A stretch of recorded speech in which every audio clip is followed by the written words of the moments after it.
Nei testi antichi leggiamo frasi del genere: arrivarono due angeli, ma non ci chiediamo da dove, in che modo.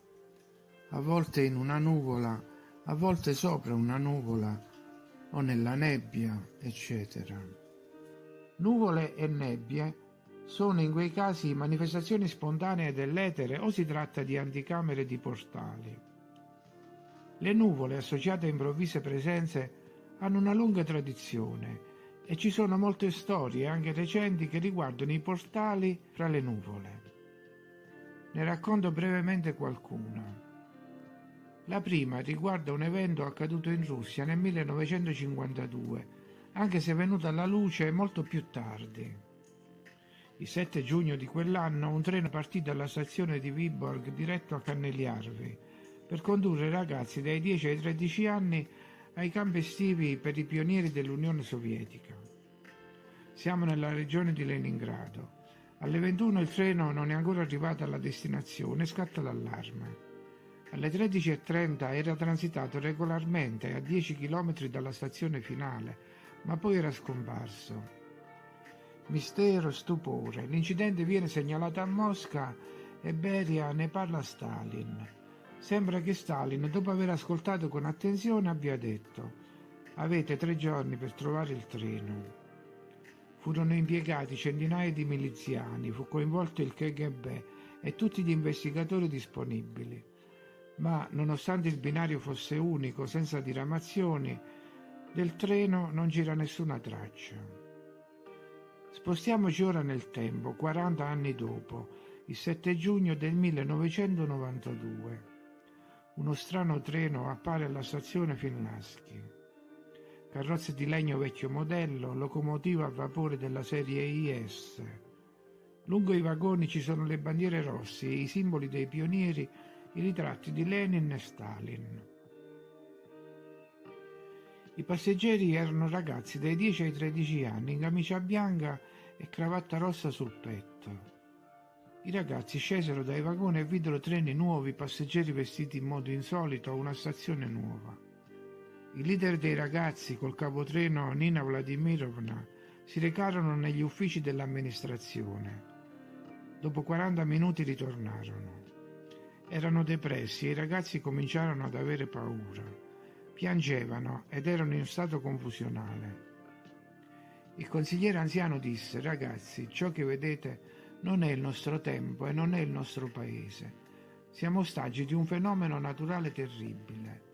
Dal 1952 siamo saltati al 1992. Aspettiamo istruzioni». I ragazzi rientrarono nei vagoni sotto shock.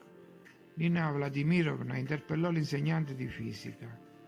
«Spiegaci cosa sta succedendo qui», disse. La risposta fu questa: «È difficile immaginare qualcosa di diverso dal fatto che il nostro treno sia entrato in una zona anomala che esiste in uno spazio prossimo a noi. A volte viene chiamato terza dimensione. Vicino a questa stazione ci deve essere un vortice che favorisce queste anomalie, che possono durare ore o giorni o mesi o anni». Ritorniamo al 1952, al 9 giugno.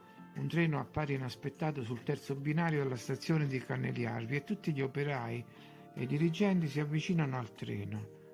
Il capotreno viene investito da domande del tipo: «Dove siete spariti? Cosa è successo?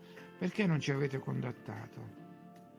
Il capotreno, dopo essersi ripresa, disse che mentre si avvicinavano alla stazione avevano cominciato a sentirsi male, con senso di vertigine e perdita di memoria.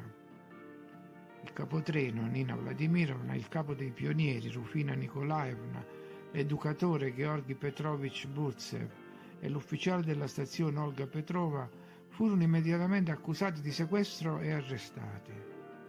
6 mesi di inchiesta e il processo. I macchinisti Kubarev e Sechin furono fucilati. L'addetto alla stazione condannato a 20 anni di lavori forzati, il capotreno a 15, tutti gli altri a 10.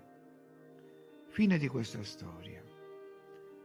La seconda storia riguarda anch'essa un treno, questa volta in Italia. Nel 1911 un nuovo treno compie un viaggio inaugurale da Roma a Milano È organizzato dall'azienda ferroviaria Sanetti a scopo pubblicitario. Si compone di una locomotiva a vapore e 3 vagoni. Il treno percorre senza problemi mezza Italia. A bordo ci sono 106 passeggeri, molti italiani influenti, qualche politico, familiari della Sanetti. Ci sono anche violinisti e camerieri. Il treno giunge in una zona collinare fra l'Emilia e la Lombardia e si appresta ad entrare in una galleria appena costruita, una delle più lunghe di allora, 1 chilometro. Una nebbia bianca ostruisce quasi l'ingresso. 2 passeggeri cominciano a sentirsi male, provano un senso di oppressione così forte che decidono di saltare giù dal treno. Gli altri, tutto il treno, entrati in galleria, non escono dall'altra parte, scomparsi. Dopo 10 giorni di ricerche, tutto fu messo a tacere. Fu anche detto che forse erano scomparsi di loro spontanea volontà, che avevano attuato un piano. Nel 1915 la galleria fu distrutta da una bomba e in seguito riempita di pietre. Pare che quel treno però fosse avvistato in diverse parti del mondo, nei Balcani, in Norvegia, a Chernobyl. 40 anni dopo fu avvistato in Crimea, in direzione Sebastopoli, e anche a Zavalici, dove sembrava che fluttuasse nell'aria.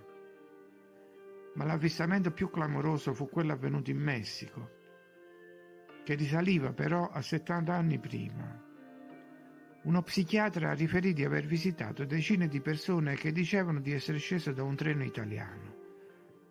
Erano vestite in modo strano e avevano problemi di memoria. Lo psichiatra affermò che si trattava di un caso di isteria di massa.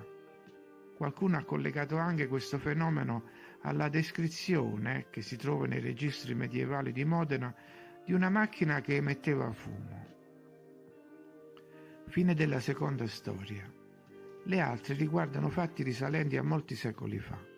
La cronaca irlandese Speculum Regali racconta che nel 956 a Clora, mentre si svolgeva una funzione religiosa nella chiesa di San Chinarus, un forte rumore metallico fece accorrere fuori i parrocchiani.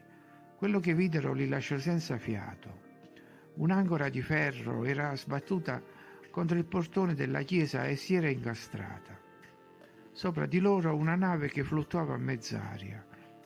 Un marinaio era sceso lungo la corda per liberare l'ancora. Sembrava che nuotasse nell'acqua.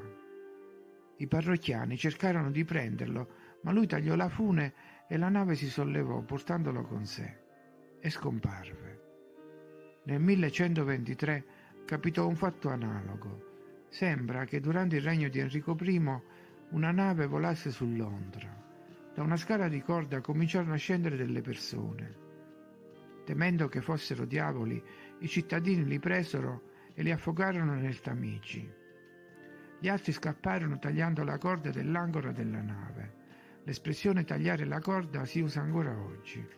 A proposito di navi, infine, non può essere tralasciata la storia dell'olandese volante, un vascello fantasma che viaggia a velocità sorprendente sui mari di mezzo mondo. Decine di romanzi ne hanno parlato e anche nel Gordon Pym viene citato nel capitolo 10. Wagner nel 1841 musicò l'olandese volante. Sembra che sia governato da esseri che cercano di comunicare, ma destinati a rimanere inascoltati fino al giorno del giudizio. Sono storie inventate, può darsi, ma hanno in comune la nebbia, le gallerie, le nuvole, l'acqua, che sembrano creare momenti di transizione fra piani diversi della realtà, cioè portali.